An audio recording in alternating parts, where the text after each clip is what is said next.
गांव की सरहदों के बाहर, जहां श्मशान की राख ठंडी नहीं होती, वहीं से शुरू होता है डायन बनने का काला रास्ता। यह कोई साधारण मंत्र नहीं, बल्कि अपनी रूह को अंधकार के हवाले करने की एक प्रक्रिया है। गुरु और कलेजा निकालने की रस्म। लोक कथाओं और पुरानी मान्यताओं के अनुसार डायन विद्या अकेले नहीं सीखी जाती। इसके लिए एक गुरु की जरूरत होती है। अमावस्या की रात। ये दीक्षा केवल अमावस्या की घोर अंधेरी रात को दी जाती है, जब आसमान में चांद का नामोनिशान नहीं होता। पहला इम्तिहान। गुरु अपनी शिष्या को गांव के सबसे पुराने कुएं या श्मशान के पीपल के पास ले जाती है। वहां उसे नग्न होकर मंत्रों का जाप करना पड़ता है।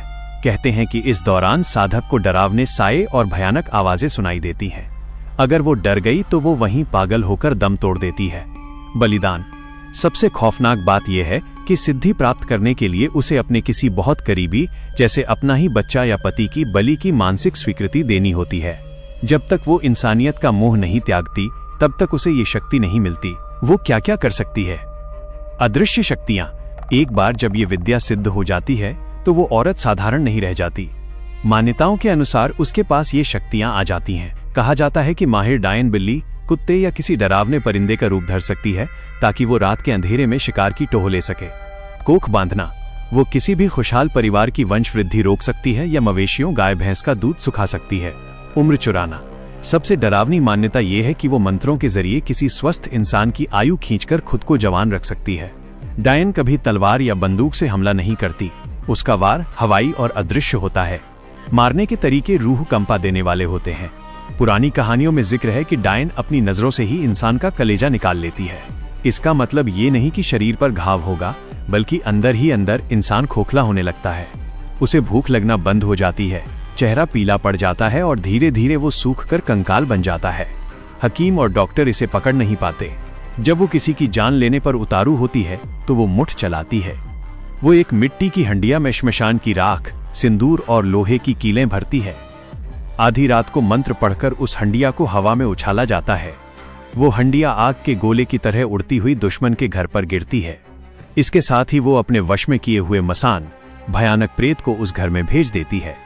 वो प्रेत घर के सदस्यों का गला घोंटता है, उन्हें सीढ़ियों से धक्का देता है या उन्हें आत्महत्या करने पर मजबूर कर देता है। अगर वो किसी को तुरंत नहीं मारना चाहती, तो वो उसके घर के चारों कोनों पर चौकी बिठा देती है। इससे उस घर में बीमारियां, क्लेश और गरीबी का वास हो जाता है। धीरे धीरे पूरा परिवार घुट घुट कर खत्म हो जाता है। गांव देहात की मान्यताओं के अनुसार ये टोटके इतने सटीक और घातक होते हैं कि इनसे बचना लगभग नामुमकिन माना जाता है। जब एक डायन अपनी साधना के चरम पर होती है, तो वो केवल मंत्रों का ही सहारा नहीं लेती, बल्कि कुछ ऐसी वस्तुओं का प्रयोग करती है जिन्हें अशुभ और अछूत माना जाता है। लोक कथाओं के अनुसार डायन की सबसे पहली नजर इंसान के पैरों पर होती है। मिट्टी उठाना। यदि कोई व्यक्ति दोपहर या आधी रात को सुनसान रास्ते से गुजर रहा हो, तो डायन चुपके से उसके बाएं पैर के नीचे की मिट्टी उठा लेती है। असर। उस मिट्टी को श्मशान की राख के साथ मिलाकर एक काले कपड़े में बांध दिया जाता है। जैसे जैसे वो उस मिट्टी को आग में तपाती है, वैसे वैसे उस व्यक्ति के पैरों में भयंकर जलन होने लगती है और वो चलने फिरने के लायक नहीं रहता। लोग इसे लकवा समझते हैं, पर असल में ये उस मिट्टी का खेल होता है। कहते हैं कि एक सिद्ध डायन इंसान की परछाई पर नियंत्रण पा सकती है। वो किसी सोए हुए व्यक्ति की परछाई को अभिमंत्रित सुई से कील देना कर देती है। इसके बाद वो व्यक्ति अपने ही घर में कैद महसूस करने लगता है। उसे ऐसा लगता है कि कोई उसे पीछे से खींच रहा है। उसकी सोचने समझने की शक्ति खत्म हो जाती है और वो पागलों की तरह व्यवहार करने लगता है। जब डायन को अपनी शक्ति कई गुना बढ़ानी होती है, तो वो मसान जगाती है। अधजली लकड़ी। वो श्मशान से किसी चिता की अधजली लकड़ी उठाकर लाती है और उसे अपने घर के गुप्त कोने में गाड़ देती है। रक्त का भोग। उस लकड़ी को जिंदा रखने के लिए वो किसी निर्दोष जानवर या मान्यताओं के अनुसार किसी इंसान के रक्त का भोग देती है। इसके बाद वो मसान उसके इशारों पर नाचने लगता है। वो मसान किसी के भी घर में घुसकर अनाज को राख बना सकता है, कुएं के पानी को जहरीला कर सकता है और हंसते खेलते इंसान को मौत की नींद सुला सकता है। वो खौफनाक रात जब शक्तियां सिद्ध होती हैं। गांव में एक खास वक्त होता है जिसे चौघड़िया कहा जाता है, जब ये शक्तियां सबसे ज्यादा सक्रिय होती हैं। उल्टे मंत्रों का जाप। डायन जब किसी को मारने के लिए बैठती है, तो वो सीधे नहीं बल्कि उल्टे मंत्र पढ़ती है। इन मंत्रों की गूंज इतनी नकारात्मक होती है कि आसपास के पेड़ पौधे सूखने लगते हैं। वो पीड़ित का नाम लेकर एक नींबू में लोहे की 7 कीलें ठोकती है। जैसे जैसे वो कीलें अंदर जाती हैं, पीड़ित को अपने शरीर के अंगों में वैसा ही चुभन और असहनीय दर्द महसूस होता है। जब आखिरी कील नींबू के आर पार हो जाती है तो माना जाता है कि उस व्यक्ति का अंत निकट है। क्यों पागल हो जाता है इंसान?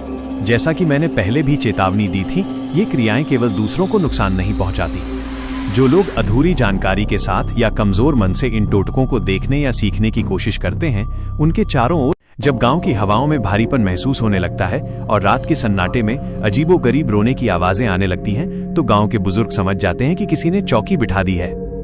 ऐसे में शुरू होता है बचाव और घेराबंदी का खेल। गांव की मान्यताओं के अनुसार घर की चौखट वो जगह है जहां से कोई भी बाहरी शक्ति प्रवेश करती है। इसे सुरक्षित करने के लिए ग्रामीण निम्नलिखित तरीके अपनाते हैं। लोहे का अभिमंत्रित कील। ओझा या सुख के पास जाकर लोग लोहे की 4 बड़ी कीलें सिद्ध करवाते हैं। इन कीलों को घर के चारों कोनों में मंत्रों के साथ जमीन के अंदर गाड़ दिया जाता है। कहते हैं कि ये कील एक अदृश्य दीवार खड़ी कर देती है, जिसे डायन द्वारा भेजा गया मसान पार नहीं कर सकता। घोड़े की नाल। शनिवार के दिन काले घोड़े के पैर से अपने आप गिरी हुई नाल को मुख्य दरवाजे पर यू आकार में लगाया जाता है। यह नकारात्मक ऊर्जा को सोखने का सबसे प्राचीन तरीका माना जाता है। जब किसी व्यक्ति पर सीधे मुठ का वार होने का खतरा होता है तो ओझा बंधनी की प्रक्रिया करता है। पीली सरसों। इसे तंत्र शास्त्र में बहुत शक्तिशाली माना गया है। ओझा पीली सरसों के दानों को मंत्रों से अभिमंत्रित करता है। पीड़ित के घर के चारों ओर इन दानों का छिड़काव किया जाता है। माना जाता है कि जब तक वो सरसों के दाने जमीन पर हैं, कोई भी अदृश्य शक्ति घर की दहलीज नहीं लांघ सकती। घर के मुख्य द्वार पर काली हल्दी और सिंदूर का एक खास चिन्ह, अक्सर त्रिशूल या स्वस्तिक बनाया जाता है, जिसे भैरव मंत्र से अभिमंत्रित किया जाता है। डायन की नजर सबसे पहले बच्चों पर पड़ती है, क्योंकि उनकी ऊर्जा को सोखना आसान होता है। इससे बचने के लिए बच्चों के गले में काले धागे के साथ बाघ का नख, आजकल धातु के बने हुए या छेद वाली कौड़ी बांधी जाती है। हाथ पैर का काला धागा, ये मात्र धागा नहीं होता बल्कि ओझा द्वारा 7 गांठें लगाकर सिद्ध किया गया रक्षा सूत्र होता है। हर गांठ एक विशेष रक्षक शक्ति का प्रतीक होती है। जब बचाव के ये तरीके विफल होने लगते हैं, तब मैदान में आता है सुख या ओझा। ये वो समय होता है जब गांव के सन्नाटे में एक भयानक मानसिक और आध्यात्मिक युद्ध छिड़ जाता है। 1. उतारा करने की रस्म। यदि कोई व्यक्ति डायन के टोटके से गंभीर रूप से बीमार हो गया है तो ओझा उतारा करता है। एक मिट्टी के सकोरे में मिठाई, 7 प्रकार के अनाज, एक अंडा और शराब रखी जाती है। आधी रात को चौराहे पर ले जाकर इसे रख दिया जाता है। खतरा। ये उतारे की क्रिया बेहद खतरनाक होती है। यदि उतारते समय कोई व्यक्ति उसे टोक दे या पीछे मुड़कर देख ले तो वो शक्ति उस व्यक्ति पर सवार हो सकती है और उसे पागल बना सकती है। ओझा अपने मंत्रों से उस प्रेत का नाम पूछता है जिसे डायन ने भेजा है। जब प्रेत पीड़ित के शरीर के माध्यम से बोलने लगता है तो ओझा उसे नीम की टहनियों से मारता है। यहाँ एक दिलचस्प बात यह है कि ओझा उस प्रेत को डराता है कि यदि वो वापस नहीं गया तो वो उसे कीलन कैद कर देगा। कभी कभी डायन और ओझा के बीच मंत्रों का सीधा युद्ध होता है। यदि ओझा के मंत्र भारी पड़ गए तो भेजी गई शक्ति वापस लौटकर उसी डायन पर वार करती है जिसने उसे भेजा था। इसे पलटवार कहते हैं।